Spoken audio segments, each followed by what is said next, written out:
We continue to preview the 2025 college volleyball season. Our stop today is Livonia, Michigan, as we get to visit with the head volleyball coach for the Madonna Crusaders, Coach Scott Barbe, in his fourth season, heading toward the fourth season with the program. Coach, thank you for taking time with us today. I appreciate that. I want to start off, as we do, bring people up to speed on where the program is. 2024, 14-15 overall, 7-10 in conference play. Tell us a little bit about the program in 2024. Program in 2024 was kind of a continuation of a little bit of rebuilding. We've lost in the past years prior to that, each year about 8 to 9 seniors or people leaving the university. So we've kind of had a large group come in around 2023, and then working at 24. We've grown in aspects pretty much all over the court. So we had have always done really well as far as going to play high level competition and doing well with that. We just have made some adjustments with our defensive system and worked a little bit more to help incorporate that into the offense that we're running. And I think the biggest thing and attribute that came out of 2024 is our culture changed so much for the better, and it really helped with developing the chemistry, which kind of came along more towards the end of the season. Oh, that's nice to hear, Coach. That's a big deal. And culture is a word sometimes that gets lost in everything, and sometimes it seems like it's almost overused, and yet it is such a big part of what can make a difference in a program. Well, let me follow that up with this then. In the spring, do you all do team bonding things, activities where the team gets together, or they get to work together, maybe even off the court, or at least in a different aspect? Yeah, so we do a lot of court workout and more of strengthening the teams, like we like to call it. We like to work on building on their mental health aspects, along with developing them in the weight room more than within the gym. We do different bonding techniques with that, with organizing them into accountability groups. We give them more of a mindset to structure themselves where they're not in their usual setting. They were giving them kind of taking them outside of their comfort zones. We're working with them with different players, giving them a different aspect instead of necessarily being with someone who is one of their best friends on the team. We want them to be push themselves more. And so in the spring, with that, we coordinate obviously the workouts, but then we do different team bonding atmosphere and projects with them. Some of that can be more community service type things, working within the community, working with the younger generation to help them grow. And then obviously things on campus too. We help to maintain our areas and outside areas and work to build our self-awareness and and understanding that we want to give back. We want to work to help each other and kind of grow as one unit. I understand. Well, that's nice, Coach. I appreciate that. I think those are fantastic activities.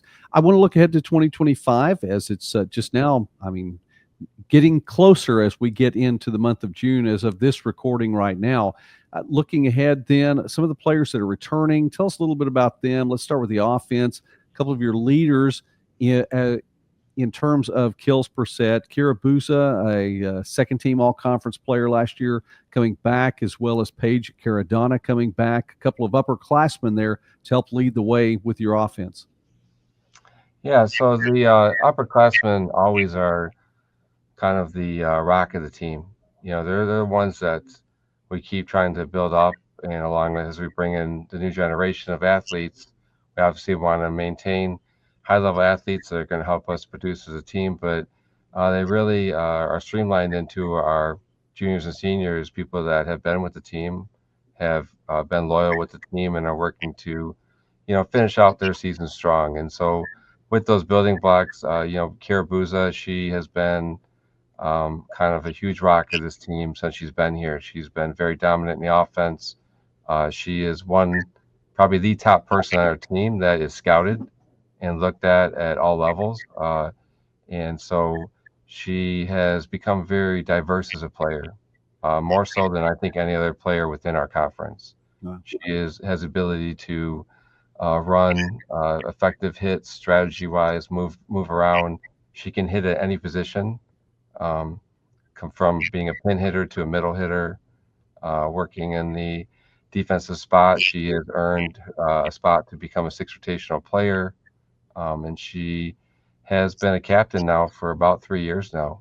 And as a captain, her leadership has bar none been the best on the team. She works to uh, have not just leadership qualities that she is demanding work out of the team. She is a leader and much more of being a sound person who the teammates can go to, someone that they can talk to, someone that they trust that will give them good feedback, but also the discipline part to say, hey, now you got to put in the work.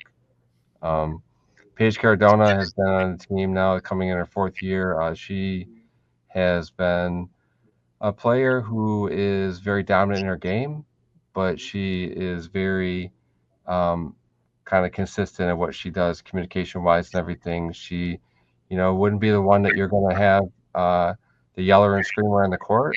But if you ask her to accomplish a certain aspect or job on the court, she would go get it done for you and not give you any question with that. So she's very strategic in how she moves and what she does, and she is another person that we have kind of made versatile and kind of agile on the court that we don't have to set her into one spot. We can move her around.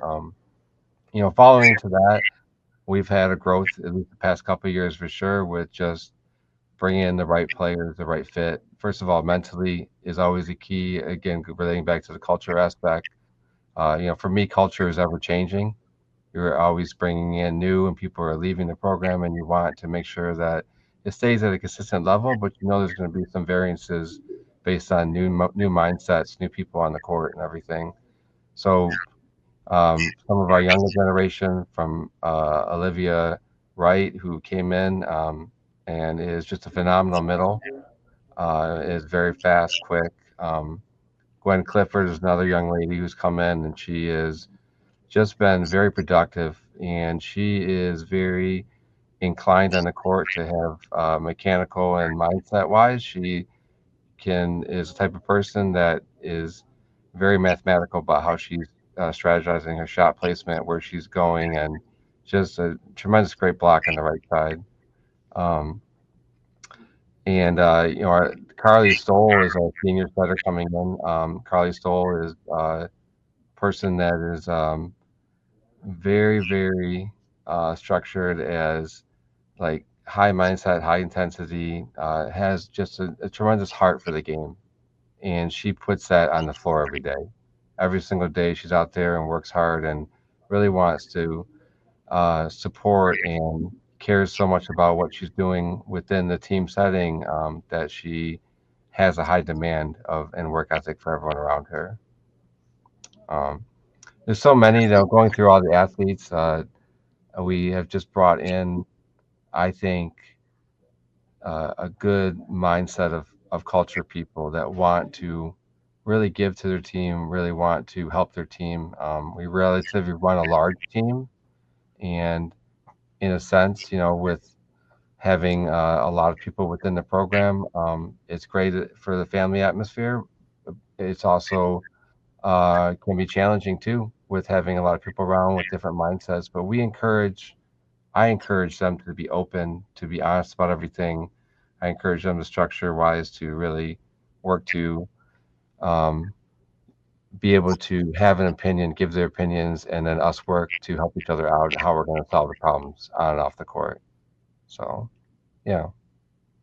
All right, coach. That's a pretty basic overview. You got upperclassmen. You got a couple players with Clifford and Wright also on that all freshman team coming back. So it looks like that your bases are covered. If I can mix metaphors there from different sports and get it all taken care of. But before I ask you about the schedule, the get to know you question for the summer has been for all the coaches this. Coach, what's your favorite 80s song or 80s band? So I think probably, it's just there's so many '80s songs. I'm pretty much a child of the '80s, so for me, like that was like some of the best music around and stuff. I always go to my go-to person is Michael Jackson. I really like Thriller. and that's probably one of my favorite songs I go to. But I listen to that a lot. I kind of a genre of music has changed over the years. Going to like country though, I would say like George Strait or Garth Brooks are key artists and stuff that I too listen to as well. Yeah. All right. I remember 83 and 84, there were so many Michael Jackson songs that were top 40 songs and up in the Oh, top for sure. 10 that he just flooded, it seemed like, the market. So yeah, I don't think you can go wrong with that, especially in the 80s. All right, Coach, the Wolverine Hoosier conference slate is what it is, and that's a little bit later on in the season. You get things underway. Pre-conference schedule includes tournaments in Dubuque and in Kokomo. Tell us a little bit about your schedule.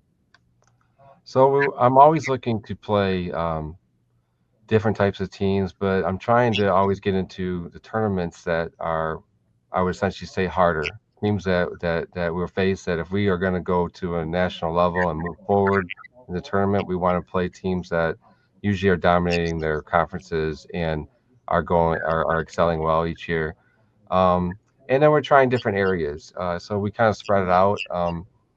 And with going to Iowa and stuff, they have some top teams that were playing there. It's a different type of conference, so it would be something that I think setting wise will give us a better feel of different play, different atmosphere, and kind of for us to kind of develop. And the first set tournaments are more of development. Let's get our team line up straight. Let's get things set for when we start conference play.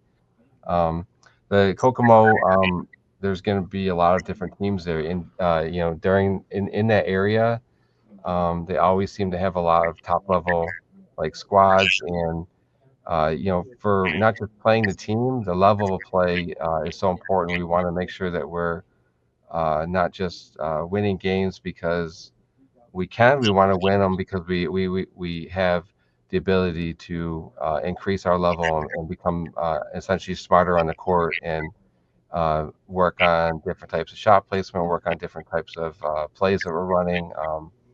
And it just kind of gives us an overall avenue to get us ready for conference to go through and be successful throughout the year. All right, Coach. Well, thank you then for sharing with us, and we look forward to seeing how the Crusaders do in 2025. It's a privilege to visit today with Coach Scott Barbe with Madonna, and we're going to follow you this season, and success to you and to your team. Thank you, sir, for being with us today here on Midwest Sports Net. Thank you. I appreciate it.